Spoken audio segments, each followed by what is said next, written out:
Assalamualaikum warahmatullahi wabarakatuh. Kami dari kelompok 2 yang beranggotakan Putri Lola Novia Tarigan, Helmi, dan Asep Maulana. Di sini kami akan menjelaskan tentang materi kami, yaitu ejaan yang disempurnakan dan paragraf.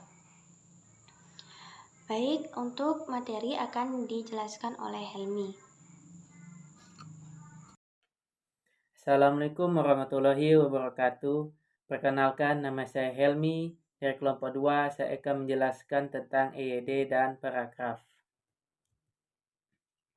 Jadi, ejaan yang disempurnakan atau EYD terdiri dari pemakaian huruf, penulisan kata, pemakaian tanda baca, dan penulisan unsur serapan. Yang kedua, paragraf itu membahas tentang pengertian paragraf, struktur paragraf, syarat paragraf yang baik, jenis paragraf, dan pola pengembangannya. Yang pertama, apa yang dimaksud ejaan? Ejaan adalah penggunaan bahasa yang menggunakan huruf, kata, dan tanda baca sebagai sarananya. Jadi bagaimana menggunakan bahasa yang baik? Yang pertama, pemakaian huruf. A1 huruf abjad. Huruf abjad itu terdiri sebanyak 26 buah, yaitu A sampai Z. Huruf abjad itu ada huruf kapital dan huruf kecil. Yang kedua, huruf vokal. Huruf vokal terdiri huruf A, I, U, E, O. Contohnya yaitu yang berawalan A, yaitu api, air, dan masih banyak lagi contohnya. Selanjutnya, yang ketiga, huruf konsonan. Huruf konsonan terdiri dari huruf B, C, D, F, G, B, C, D, F, G, H, J, K, L, M, N, P, Q, R, S, T, V, W, X, Y, Z. Contohnya yaitu yang berawalan dari B yaitu bahasa, bata, budaya, dan masih banyak lagi contohnya. Yang keempat yaitu huruf diftong. Huruf diftong yaitu huruf dari ai, au, oi. Contohnya yang berawalan dari huruf ain yaitu ai, yang ada huruf kata ai itu pandai. Ada juga contoh lain yaitu yang menggunakan huruf au itu harimau. Selanjutnya yang kelima, gabungan huruf konsonan. Huruf konsonan yaitu huruf KH, NG, dan NY.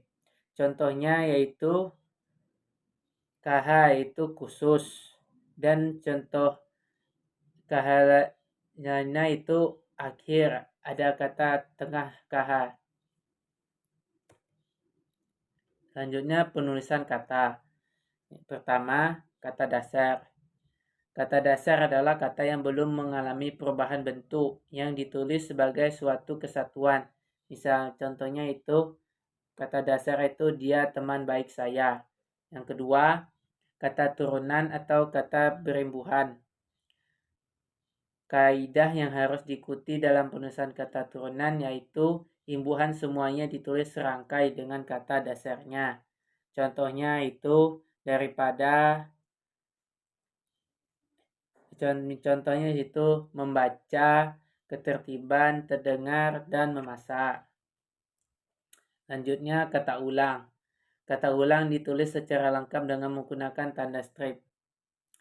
Contohnya itu jenis-jenis, mengulang kata yang sebelumnya, itu contoh lainnya itu laki-laki, sayur-mayur, dan banyak lainnya. Yang keempat itu gabungan kata. Gabungan kata yang sudah dianggap sebagai satu kata ditulis serangkai. Contohnya itu daripada, segaligus, bagaimana, barangkali, dan masih banyak lagi contohnya. Yang kelima itu kata ganti kumunya kau. Kata ganti ku dan kau ditulis serangkai dengan kata yang mengikutinya. Contohnya yaitu kataku, ku baca, ku pinjam, ku letak, dan masih banyak lagi contohnya.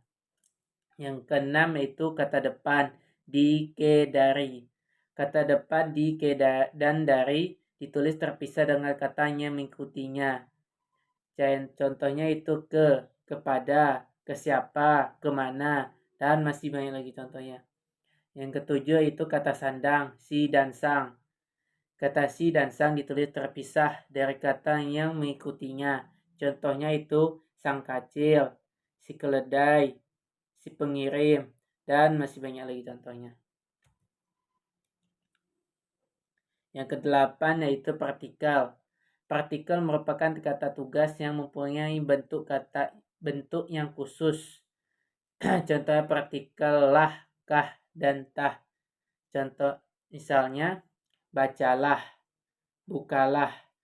Nah, yang kesembilan yaitu singkatan dan akronim. Singkatan adalah nama bentuk yang dipendekkan yang terdiri atas satu kata atau lebih. Contohnya itu dan lain-lain disingkat jadi DLL atau KTP, kartu tanda penduduk, SIM, surat izin mengemudi, dan masih banyak lagi contohnya. Yang ke-10, angka dan lambang bilangan. Dalam bahasa Indonesia ada dua macam angka yang lazim digunakan, yaitu angka Arab dan angka Romawi. Angka Arab itu 0, 1, 2, 3, 4, 5, dan seterusnya. Angka Romawi angkanya garis lurus itu 1, 2, 3. Selanjutnya pemakaian tanda baca. Pemakaian tanda baca itu ada 11. Itu tanda titik, tanda koma, tanda titikannya, tanda seru, tanda titik koma, tanda titik 2, tanda elipsis, tanda garis miring, tanda penyingkat, tanda petik tunggal, dan tanda petik. Penulisan unsur serapan. Dalam hal penulisan unsur serapan dalam bahasa Indonesia, sebagian ahli bahasa Indonesia menganggap belum stabil dan konsisten. Dikatakan demikian karena pemakai bahasa Indonesia sering begitu saja menyerap unsur asing tanpa memperhatikan aturan situasi dan kondisi yang ada. Selanjutnya kedua itu paragraf dan pola pengembangan paragraf. Pengertian paragraf. Paragraf adalah ide pokok. Contohnya paragraf adalah bagian bab dalam suatu karangan, biasa mengandung satu ide pokok dan penulisannya dimulai dengan garis baru. Selanjutnya struktur paragraf. Paragraf terdiri atas transisi kalimat, kalimat topik, kalimat pengembang, dan kalimat penegas. Syarat paragraf yang baik. Syarat paragraf baik ada 5, yaitu kesatuan, kepaduan, kelengkapan, panjang paragraf, pola susunan paragraf. Jenis paragraf itu ada 3, yaitu letak kalimat utama, isi, dan gaya bahasa. Hanya pola pengembangan paragraf, yaitu ada 2, ada secara alami, klimaks dan antiklimaks, dan ketiga umum, khusus, dan khusus umum. Baik, terima kasih. Nah, itu saja yang dapat saya sampaikan. Lebih kurang, wassalamualaikum warahmatullahi wabarakatuh. Assalamualaikum warahmatullahi wabarakatuh. Saya Asep Maulana ingin melanjutkan yang terakhir itu ada penutup. Yang pertama kesimpulan.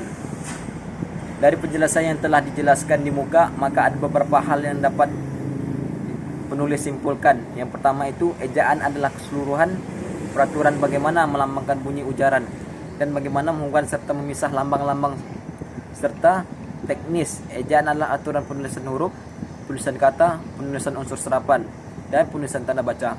Yang kedua, ejaan yang berlaku sekarang ini adalah ejaan yang diatur dalam pedoman umum ejaan bahasa Indonesia yang disempurnakan dan pedoman umum pembentuk istilah. Yang ketiga adalah ada banyak sekali tata cara menulis huruf kapital yang sempurnanya telah diatur dalam pedoman umum ejaan disempurnakan oleh EYD. Yang keempat, akan halnya dan penulisan huruf besar. Penulisan tanda baca telah diatur dalam pedoman umum ejaan bahasa Indonesia yang disempurnakan. Yang kelima, ada paragraf. Paragraf berfungsi untuk memudahkan pembaca dan mengikuti jalan pikiran penulis. Pada prinsip, cara membentuk paragraf adalah dengan menyusun kerangka penulis serta sedetail-detailnya agar memudahkan penjelasan, menghindari dari penjelasan yang berulang-ulang. Yang keenam, dalam kerangka atau menulis tulisan dituntut berapa kemampuan antara kemampuan yang berhubungan dengan kebahasaan dan kemampuan pengembangan atau penyajian. Yang termasuk kemampuan kebahasaan adalah kemampuan menerapkan ejaan, pungtuasi, kosakata, diksi, dan kalimat. Sedangkan yang dimaksud dengan kemampuan pengembangan ialah kemampuan menata paragraf, kemampuan membedakan pokok bahasa, subpokok bahasa, dan kemampuan membagi bahasa dan untuk urutan yang sistematik. Yang B, saran dan kritik. Bahasa Indonesia adalah bahasa dan bahasa internasional yang berfungsi sebagai sarana komunikasi ilmiah. Untuk itu kiranya adalah suatu keharusan bagi kita semua agar mampu memahami ejaan bahasa Indonesia yang disempurnakan oleh EYD. Yang kedua, apa yang kita mengerti dan pahami tentang ejaan bahasa Indonesia yang disempurnakan oleh EYD sekiranya dapat kita praktekkan dalam penulisan kata ilmiah agar bahasa kita ini tidak tercampur dengan kata-kata lain. Yang terakhir, Baiklah, sekian dari presentasi. Mohon maaf atas segala kesalahan dan kekurangan. Wassalamualaikum warahmatullahi wabarakatuh.